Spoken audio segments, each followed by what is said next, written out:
take you guys to your destinations. Once again, my name is Ruben. I'm going to be your conductor for a little while you're with me. You are in the 13th colony established by the King of England and British America, the last colony established by the king in this country. Started out as the poorest and it would become one of the richest. Let's go see this beautiful city of trees, Savannah. Start by looking at this building right here beside you. Look at the windows on this building. They're shaped like bells. You go riding out there with us today. You take in some of that architecture, some of these beautiful homes and buildings. That's an old building right there, an 1858 building. Served as a passenger terminal all the way until 1971 it did. It was a part of the Central of Georgia Railroad lines. But today, it is our history museum. 286 years with the history behind that big wall over there. Inside that building lies a fully restored locomotive engine, a replica of the SS Savannah, the first steamship to sail across the Atlantic. Forrest Gump's bench is in there. These buildings on your right, they're all a part of SCAD, the Savannah College of Art and Design. We're absolutely proud of how they have come to grow in this city. They have renovated 75 buildings out there. That's one of them right there on your right. Used to be an old cotton warehouse right there to the early 1900s. Today, classrooms and studios.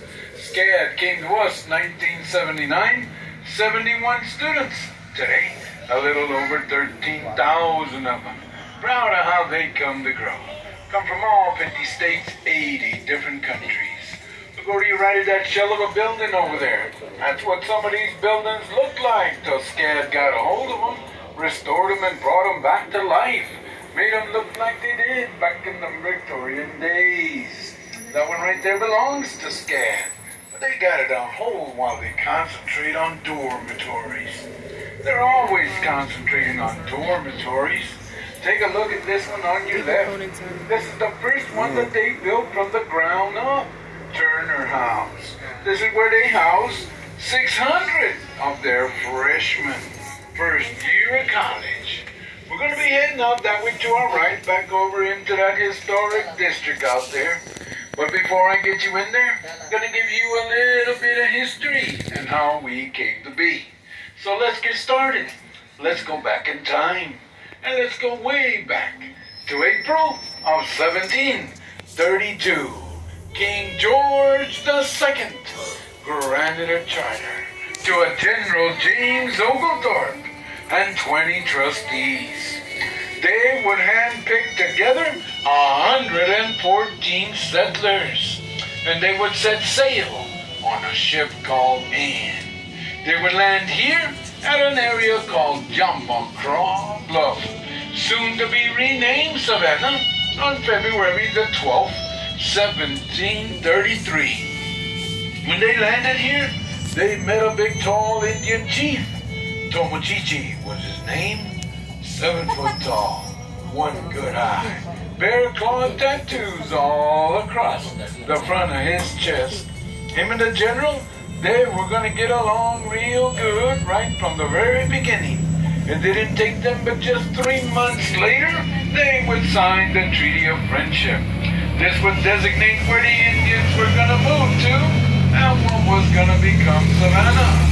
When the general left England, the king, he had 3 reasons why he wanted to set this colony up.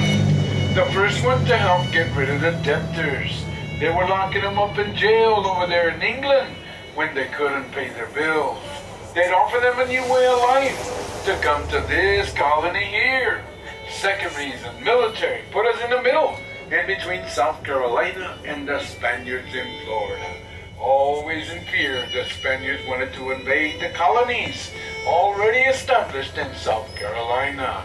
Third reason, agricultural. Came down here to see what they could grow. See what they could produce that would be profitable for England. Found out after the first frost, peaches and cotton, the stronger ones to stand out. But they came here with hundreds of seedlings on that ship, all from Europe and from England. set up the very first botanical garden ever established in North America. We're going to talk about it. Stop 9, the Trustees' Garden. General came here with a plan for this city, 24 different squares. But today, we've only got 22 left. We lost 2. We lost one right over there to your left across the street, that dark windowed building. A courthouse took away Liberty Square. Over to our right, big civic center in the background, took away Elbert Square. These squares are gone forever. We'll never be able to bring them back. As you go to crossing this road right here, you are entering into this historic district. It is 2.5 square miles. Ladies and gentlemen, this is the largest historical landmark district in the United States. Right here. More than 1,800 historical sites here for you. On your right-hand side, this is my Savannah Civic Center. 62,000 square feet, 15,000 seats of a social promenade area. Inside this Civic Center lies a little smaller theater. It's called the Johnny Mercer Theater. You know, Johnny Mercer was a native to Savannah, a singer-songwriter. You might have heard one of his songs. You must have been a beautiful baby. Days of wine and roses. And Savannah's favorite, Moon River. Now let me refresh your memories a little bit.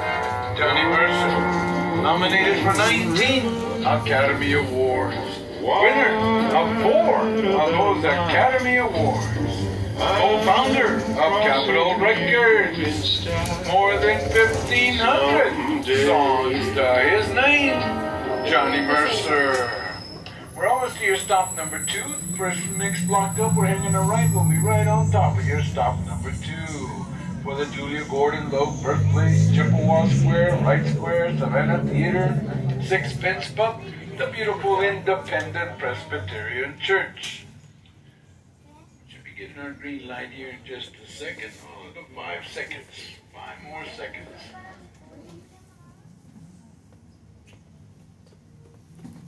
The beautiful Independent Presbyterian Church, that's this big complex right here to your right. The very first church we built in this far corner here would burn down in one of our giant city fires of 1889, spread through this whole area. We built the second one right here to the same original plans as the first one. Carry your eyes to the right and take them up to that steeple. It sits 227 feet up in the air. It stands out over our Savannah skyline, it does. Rolling into your first stop, number 2 right here.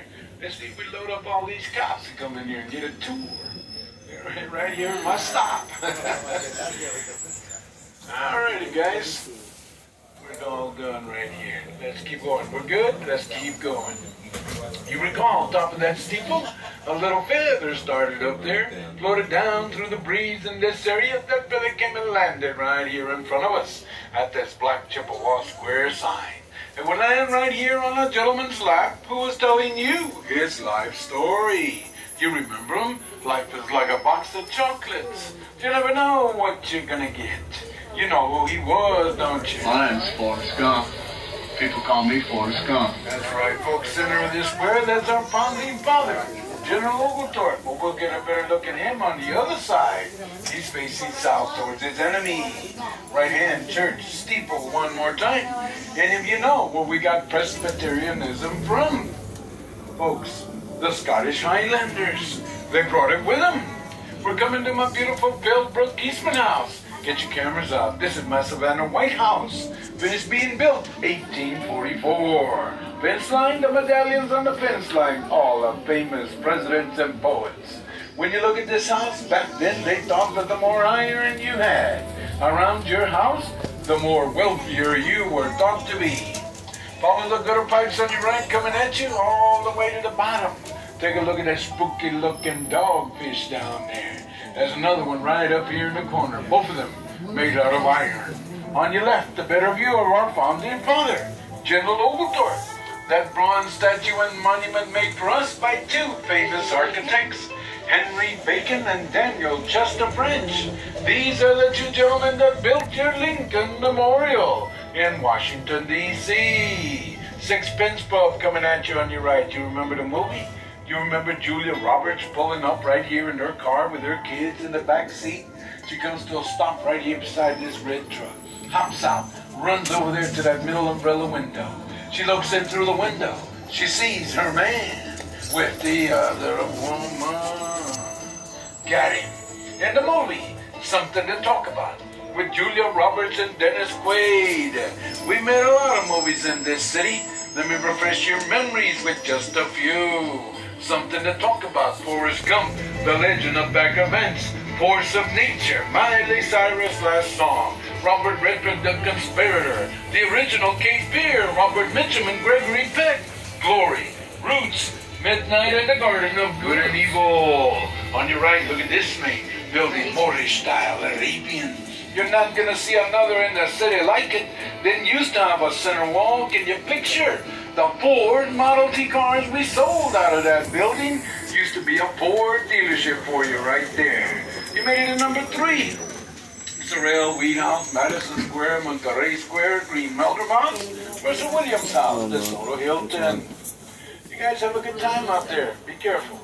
Happy New Year now. Y'all be safe out there. Watch your steps going down. Alrighty, have a good New Year's now. Be careful out there.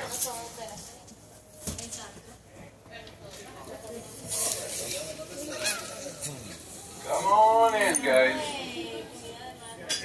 She's tickets for 3 of you. Come on. She's a ticket master today. Come on in. Got him. 3 more.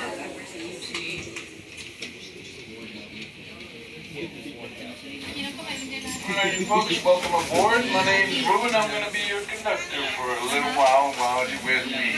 Let's keep rolling. Sorrel Wheat House right beside you. It is severely haunted. Francis and Matilda Sorrel in this house, they were known for the lavish parties that would throw in and out of this house. Party late into the night, all out into the square. You know, Confederate General Robert E. Lee, he loved to party down in this house right here. Now this is beautiful Madison Square, named after your 4th President of the United States, James Madison.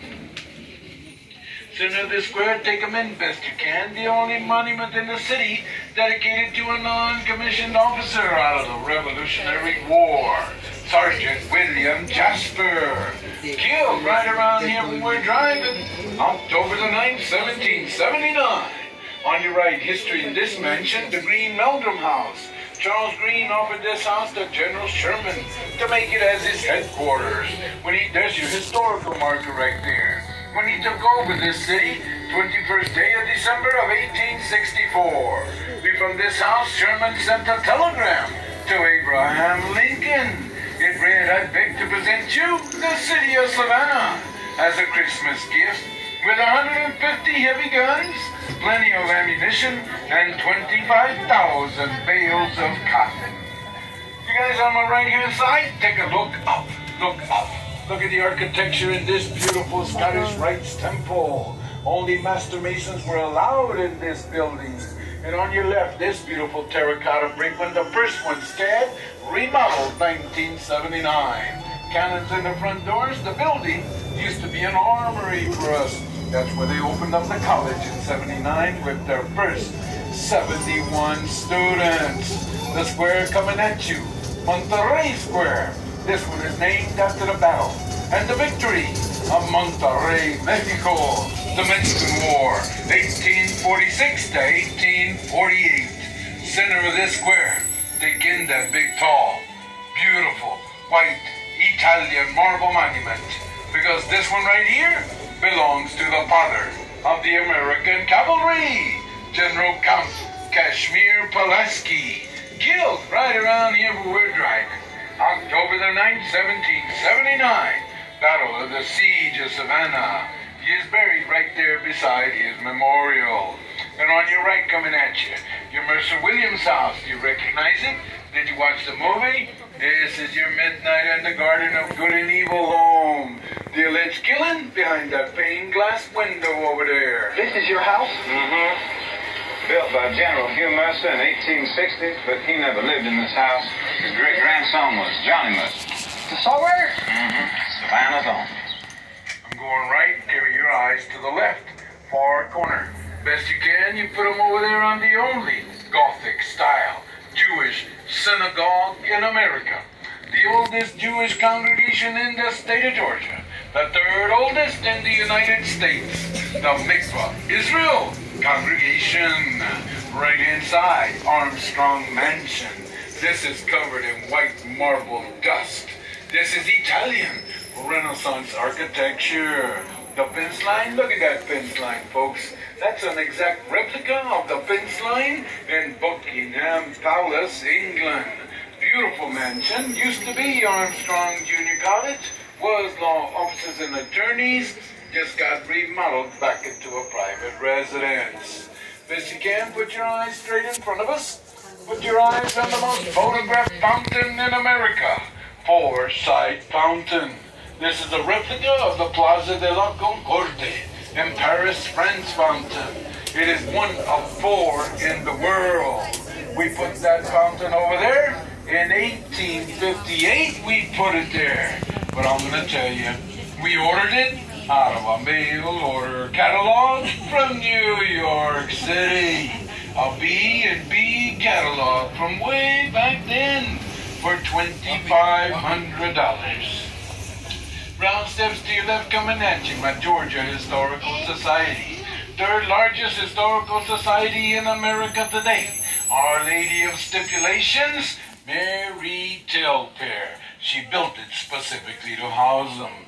Thousands of relics, documents, photos, and items pertaining to the history of the state of Georgia and the city of Savannah in this beautiful building. She dedicated it up there, says W.B. Hodgkins Hall. That stands for William Brown Hodgkins. He was married to her sister, Margaret Telfair. They both lived with her in the Telfair mansion till they both come to pass away. Mary dedicated this building into her sister's husband's honor. You are leaving the historic district right here. You are entering into the Victorian district. You got a camera? You better break it out right now. All of you, take your eyes to the right. Don't miss the first one right here. Put your eyes on these beautiful Victorian-style homes from 1870 to the early 1900s. Down this beautiful stretch of road, on your left, 30 beautiful acres of Forsyth Park, named after John Forsyth, Secretary of State, Andrew Jackson's administration. He was also one of our governors. The white wall on your left, a fragrance garden for the blind. Go walk around and smell the roses. And on your left in the center of the park, take in that memorial over there. That gentleman standing way up there at the top. He's facing north towards his enemy as the Confederates Memorial. We put that memorial there 10 years after the Civil War. There was no way we were going to ask the federal government to help to pay for it, and we weren't going to do it. It was not going to happen. It was the Confederate wives and daughters. They would all band together. They generated enough money to have that monument and statue built in Canada. Now, when it was ready for shipping, well, everybody knew it'd be just as easy.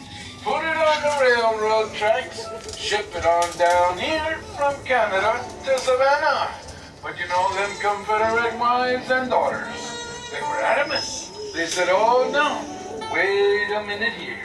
They said there was going to be absolutely no way that monument or that statue would ever touch any Yankee soil.